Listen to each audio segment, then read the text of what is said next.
Thank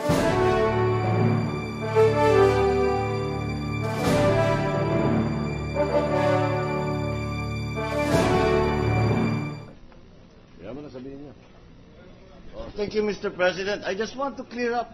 I got a little confused again between the examination of the BSP and the AMLA.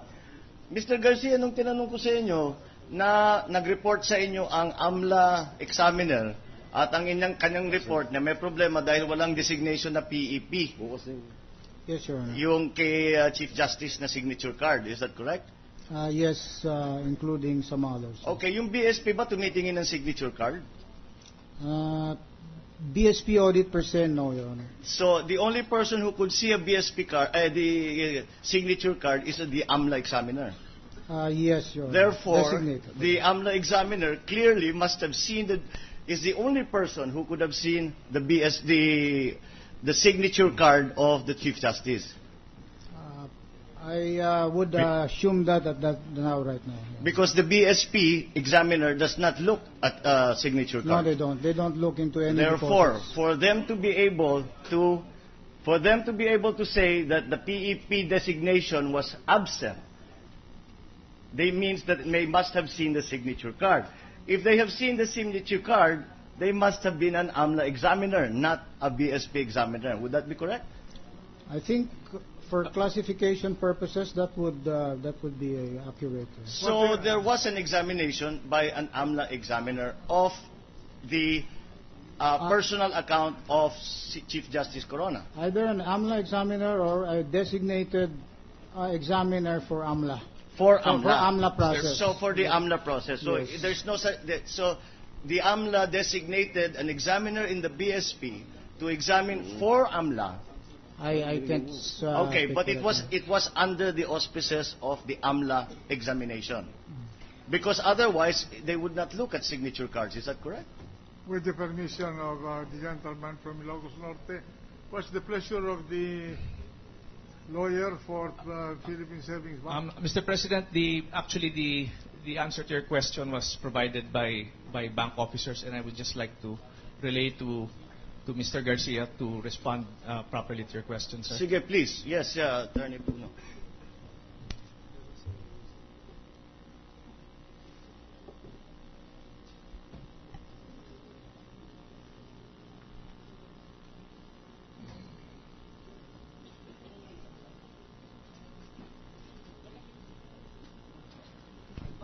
Your Honor, in answer to your particular question and based on the information that has been provided to me, there was an AMLA specialist who was designated, and who designated them? Who designated them? I think it's in the BSP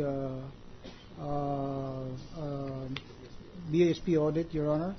And you asked earlier, Your Honor, the name of the AMLA examiner. His name is Mr. Jerry Leal. Is he an AMLA employee? I would not really know, Your Honor. So, sorry. Go ahead. So the name you just mentioned, could you tell us again? Mr. Jerry Leal, per our record, Your Honor. So Mr. Jerry Leal conducted an examination of the personal accounts of Chief Justice Corona under the auspices of AMLA. Not the balances, no, nothing of that sort.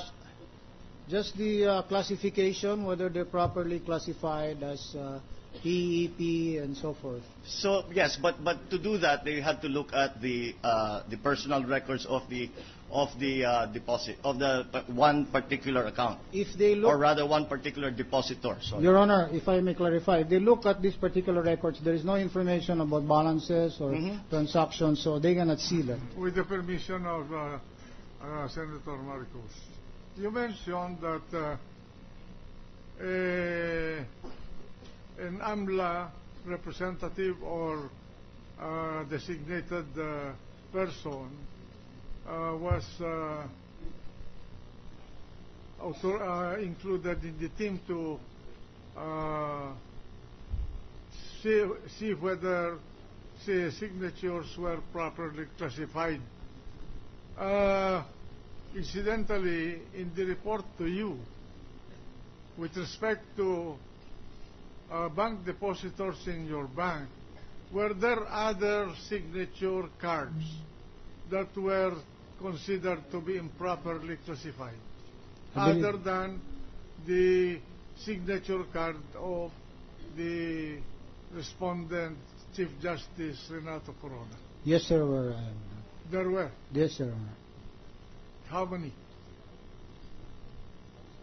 If I can recall, Your Honor, based on my reading of the report, I think 8. 8 of them. 8 of them. Okay. Proceed. No, thank you, Mr. President. Great minds think alike. Naitanong niyo po yung tatanong ko. Maraming salamat po. Thank you very much. Thank you. Mr. President, Senator Estrada. The gentleman from San Juan. Maraming salamat, Ginoong Pangulo. Ito ay isang obserbasyon lamang, Ginoong Pangulo. Ako po'y unti-unting naniniwala o nakukumbinsi na mukha naman yatang hindi yata PS Bank ang nag-leak nitong mga dokumentong to na nakaabot sa prosecution. Dahil base sa mga deliberation, base sa mga diskusyon kanina, ako'y naman team na nakikinig, mukha yatang nung inaudit ng AMLA o ng BSP yung mga accounts at nakita nga merong PEP at siguro isa sa mga opisyal o yung officer ng AMLA mukhang isinerox itong signature card ni Chief Justice Corona at itinago at nung pumutok ang impeachment trial tsaka na lang siguro inabot sa mga miyembro ng prosecution panel. Ngunit ako po'y pinaninindigan ko pa rin ang aking sinabi noong nakaraang araw na ito po'y hindi fake. Sapagkat nasasabi ko pong hindi fake, unang-una, kung i-compare niyo po yung Annex A tsaka itong original na dokumento na binigay, isunumite niyang PS Bank, ay pare-pareho ang sulat. Ngunit, kulang ang mga entries. Itong Annex A na isinubmit ng prosecution na naging basihan ng na masubfee na itong mga bank accounts, kulang-kulang po. At itong original na sinubmit ng PS Bank, marami hong entries after they had investigated or they had audited the clients of PS Bank. Dahil kung makikita nyo po dito sa original documents na sinubmit ng PS Bank, marami pa hong entries nung taong 2011. So ako po'y naniniwala na hindi po peke ito at palagay ko meron hong nagtago nitong nag-xerox nitong dokumento ni Ginoong Corona at inilabas na lang nung pumutok itong impeachment trial. Maraming salamat po. The gentleman from Misamis Oriental. Thank you, Mr. President.